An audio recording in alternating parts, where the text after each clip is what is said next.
បាទសូមឲ្យខ្ញុំបានសង្ខេបការអធិប្បាយរបស់បេគីនៅព្រឹកនេះជាភាសាខ្មែរព្រឹកនេះបេគីបានចែកចាយរំលែករឿងរ៉ាវរបស់គាត់អំពីរបៀបដែលព្រះបានហៅគាត់ឲ្យមកប្រទេសកម្ពុជាគាត់បានពន្យល់ពីរបៀបដែលពិធីបុណ្យ Epiphany គឺជារដូវកាលមួយដែលតាមប្រពៃណីព្រះវិហារគឺផ្ដោតលើបេសកកម្មនិងការផ្សព្វផ្សាយដ៏ល្អនិងរបៀបដែលព្រះគ្រីស្ទបង្ហាញអង្គទ្រង់ថាជាពន្លឺនៃពិភពលោកដល់គ្រប់ជាតិសាសន៍ដូច្នេះរយៈពេល4សប្តាហ៍ព្រះវិហារនឹងមានមនុស្សផ្សេងគ្នាចែករំលែកពីការត្រាស់ហៅរបស់ពួកគេមកកាន់ប្រទេសកម្ពុជានិងរបៀបដែលពួកគេបានឃើញព្រះយេស៊ូវជាពន្លឺដល់ប្រជាជាតិយើងបានមើលព្រះគម្ពីរអេសាយចំពុក60ខ1ដល់ខ2ហើយបន្ទាប់មកព្រះគម្ពីរអេសាយបាននិយាយអំពីរបៀបដែលព្រះយេស៊ូវគឺជាពន្លឺដែលទ្រង់បានយាងមកចាប់កំណើតជាទារកតូចមួយហើយបានចាប់ផ្ដើមផ្សព្វផ្សាយពន្លឺរបស់ទ្រង់ដល់ពិភពលោកក្នុងកំឡុងពេល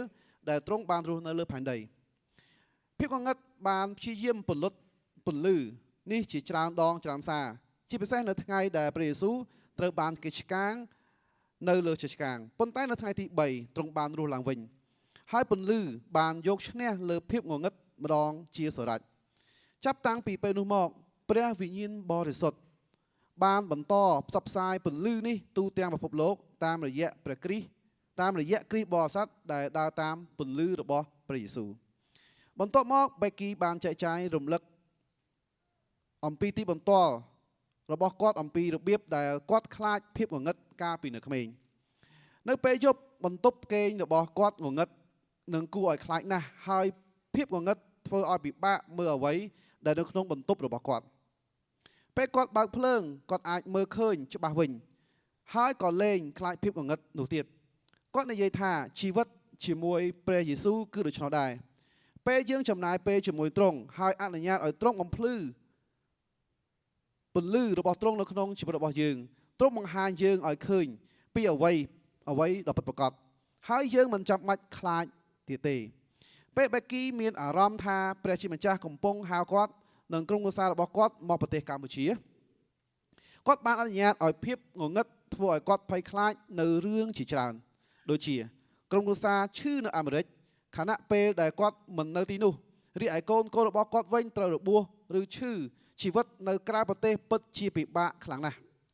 ប៉ុន្តែនៅពេលដែលគាត់បានចំណាយពេលជាមួយព្រះជាម្ចាស់ស្ដាប់ព្រះបន្ទូលរបស់ទ្រង់ពន្លឺបានបើកហើយគាត់អាចមើលឃើញការពិតថាព្រះជាម្ចាស់ធំជាងការភ័យខ្លាចទាំងអស់នេះហើយគាត់អាចទុកចិត្តដល់ទ្រង់បេគីបានលះបង់រឿងជាច្រើនដើម្បីមកទីនេះប៉ុន្តែពន្លឺរបស់ព្រះក៏បានបង្ហាញគាត់អំពីជីវិតថ្មីដែលកាន់តែប្រសើរផងដែរខណៈពេលដែលគាត់បានចូលរួមចំណែកជារូបកាយនៃពួកជំនុំដើម្បីផ្សព្វផ្សាយពន្លឺរបស់ព្រះយេស៊ូវទៅកាន់ពិភពលោកដែលនៅជុំវិញខ្លួនគាត់ចាប់តាំងពីផ្លាស់មកទីនេះអ្វីគឺពិបាកប៉ុន្តែព្រះជាម្ចាស់បានទាញគាត់ឲ្យខិតជិតទ្រង់ហើយបានបង្កើនជំនឿរបស់គាត់យ៉ាងខ្លាំងកាលណាគាត់ចំណាយពេលតិចជាមួយព្រះនៅក្នុងពន្លឺការភ័យខ្លាចរបស់គាត់កាន់តែកើនឡើងហើយគាត់មិនអាចសប្បាយចិត្តពេលរស់នៅទីនេះទេប៉ុន្តែកាលណាគាត់ចំណាយពេលជាច្រើននៅក្នុងពន្លឺការភ័យខ្លាចរបស់គាត់កាន់តែតូចទៅហើយគាត់អាចមានជីវិតដ៏រីករាយនិងពេញចិត្តរស់នៅទីនេះក្នុងប្រទេសកម្ពុជាបើគ្មានព្រះយេស៊ូវទេយើងទាំងអស់គ្នាមិនអាចមើលឃើញច្បាស់ឡើយនៅពេលដែលយើងចំណាយពេលទៅចិត្តទ្រង់នៅក្នុងព្រះបន្ទូលការអធិដ្ឋាននិងនិយាយជាមួយបងប្អូនប្រុសស្រីក្នុងព្រះគ្រីស្ទអំពីសេចក្តីសប្បុរសរបស់ទ្រង់ពន្លឺរបស់ទ្រង់ធ្វើឲ្យអ្វីគ្រប់យ៉ាងច្បាស់ចំពោះមុខយើងម្ដងទៀតនៅចុងបញ្ចប់គាត់បានលើកទឹកចិត្តយើងឲ្យសួរខ្លួនឯងនៅសំណួរទាំងនេះទី1